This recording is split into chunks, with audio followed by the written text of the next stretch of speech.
Hello, how are you? Happy Wednesday.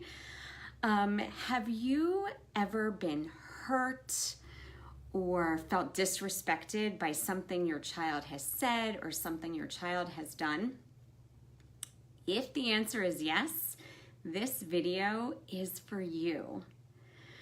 If you don't know me or you don't know me well, my name is Jessica Silverman. I'm the owner of Parenting with Clarity, the facilitator of the free Facebook group Insightful Parents, and I am passionate about helping parents and caregivers address challenges that they're having with their children using positive, peaceful, non-punitive means so they can build stronger relationships, end power struggles, gain cooperation, and raise children who feel confident and capable. So I started this video out by talking about that feeling you get when your child says or does something that's hurtful or you feel is disrespectful. So I thought it would be helpful to share a story of something that happened in my home this week. So it was Monday morning and my kids are getting ready for school and my son is packing his bag. And he is putting his binder in his bag and his books and his lunchbox, and he's struggling. He's struggling to zip it up. Nothing is fitting. And he wants to get his computer in his bag. And he doesn't want to have to hold anything because he's bringing his instrument to school. And if you know my son, he is a little guy. He's 12, but he is really on the petite side, and he plays the saxophone. And he's bringing his tenor sax to school. So he's got this huge instrument that's around the size of that he is, and he's trying to pack his bag, and not everything is fitting in his bag. And he's getting more and more upset, more and more angry. And I offer to help if he needs it. And he was receptive to some degree and gave some suggestions on things that he could do to make it easier. And we're now very close to the time when the bus is coming, right? So you can imagine. So now he's already upset, he's already angry, and we have to rush because the bus is gonna come. And then I realized he didn't clean up after his breakfast and he didn't put away the snack bag from the snack that he put together for his lunch. So you know what I did? I asked him to do it. I told him, that this is what we have to do before you go to school. Do I have to tell you? He was livid. He was livid. He was so angry with me. And we usually have pretty peaceful mornings, but this morning was not. And so any attempt that I made to comfort, to, talk to him, I was pushed away. And he did, he cleaned up and he walked out the door and he slammed the door. And I was right there. And he got on the bus and clearly he wanted nothing to do with me. I knew where this anger was coming from. It could have been really easy for me to feel angry back at him or to tell him how hurt I was by his actions. But I resisted. I resisted it. And one of the reasons that I resisted it is I knew it wasn't about me. Sure, I asked him to do something that he didn't like, but I knew it wasn't about me. It was about an experience that he was feeling at that time. So if you've ever been in this situation, here are some suggestions on things to avoid in those moments. Avoid talking your child out of his feelings. Avoid telling your child how he or she should feel just because you don't think it's a rational response. That's one.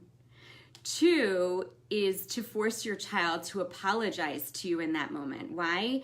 Because your child isn't sorry in that moment. Your child does not feel sorry for what he did, slamming the door or rolling his eyes or saying how mad he is at you. He is not sorry. And the third thing to avoid is to try to reason with your child and give all the reasons why your child shouldn't say those things, shouldn't do those things in that moment. So what do you do instead? Right? Because we all want to do that. We all want to talk our child out of those feelings. We want our children to apologize to us because it's disrespectful, of course. And we want to give all those reasons why they shouldn't feel that way. So here are my recommendations. And this is all in line with positive discipline. Acknowledge what your child is feeling in that moment. Acknowledge that anger. I can see you are so angry. And if you know what it is, you can state that. I can see you're so angry that things aren't fitting in your backpack. I can see that me asking you to clean up after that really was upsetting to you. 2, allow your child to feel angry. Allow your child to feel those feelings, because just by telling our child to not feel it isn't going to make the feeling go away.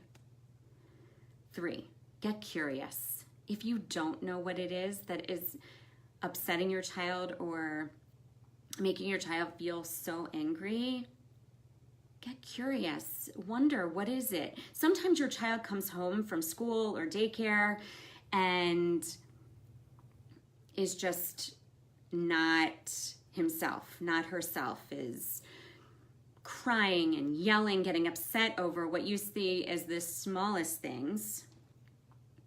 So get curious. What happened during the day? Was there something upsetting that happened at school? Is it that just that you need to feel that connection again with your child after being separated for so long? Is it that your child kept it together all day long and couldn't keep it together anymore? So start to get curious, start to wonder. It's shifting from your anger to compassion and curiosity. 4, maybe take responsibility for your part in the interaction, right? Like maybe you can take responsibility for something you did to contribute. And 5, when feelings are more neutralized, when feelings aren't so big, so intense and in the moment, try to focus on solutions. See what you can do differently should that situation arise again. Because in the moment, we can't reason. We can't use judgment in that moment. It's when the feelings have calmed down, when they're more neutral, that you can then talk about ways that you can address it in maybe a more productive way. So if you're curious what happened with my son when he got home from school, here's what happened. He walked in the door and he said to me, Mommy, I was so angry at you this morning. And I said, I know, bud. I know you were really angry at me. I could tell because you slammed the door in my face. And he's like, I am so sorry. I feel really bad about that. Now, if I had asked him to apologize before, it wouldn't have come from his heart. It would have been out of, being forced to do it. But in this situation, he acknowledged it and he apologized, and it was sincere. And it came from him, not from me. Now, did he still think that what I asked him to do was reasonable? No, he didn't. He was still mad and annoyed that I asked him to do something, even though I knew he was so angry.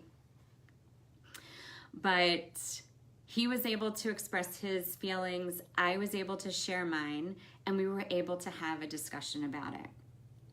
at a time that was more calm, at a time where we could both access our rational brains, and the rest of the evening went well. So I hope this is helpful to you. Does it resonate with you? If you've ever been hurt by something your child has said or done, what is it? What does that look like? Has your child rolled her eyes or slammed the door in your face, told you that she doesn't want to be around you? Maybe your child has said, I hate you. Maybe your child has thrown something at you. What is it? Are you willing to share? I assure you that whatever you say, you are not alone, and there are other parents out there who've experienced the same thing.